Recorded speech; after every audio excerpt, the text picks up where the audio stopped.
রাতে ঘুমানোর পর কি আপনি প্রায়ই খারাপ স্বপ্ন দেখেন বা সকালে উঠলে শরীর খুব ক্লান্ত লাগে? এর কারণ হলো আপনি নবীজি সাল্লাল্লাহু আলাইহি ওয়াসাল্লাম এর শেখানো সুন্নত নিয়মে ঘুমাচ্ছেন না। ঘুমানোর আগে এই 3টি আমল অবশ্যই করুন। ১ নম্বর আমল, ঘুমানোর আগে অজু করে নেওয়া। আপনি কি জানেন যে ব্যক্তি অজু করে ঘুমায় সারা রাত একজন ফেরেশতা তার শিয়রে বসে আল্লাহর কাছে তার গুনাহ মাপের জন্য দোয়া করতে থাকে? সুবহানাল্লাহ। ২ নম্বর আমল, বিছানায় যাওয়ার আগে তা ৩ বার ঝেড়ে নেওয়া। কারণ আপনি জানেন না আপনার অগোচরে সেখানে কি লুকিয়ে আছে।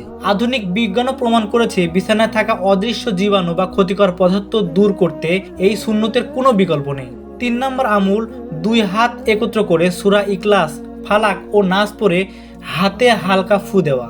এরপর সেই হাত পুরো শরীরে ৩ বার মুছে নেওয়া।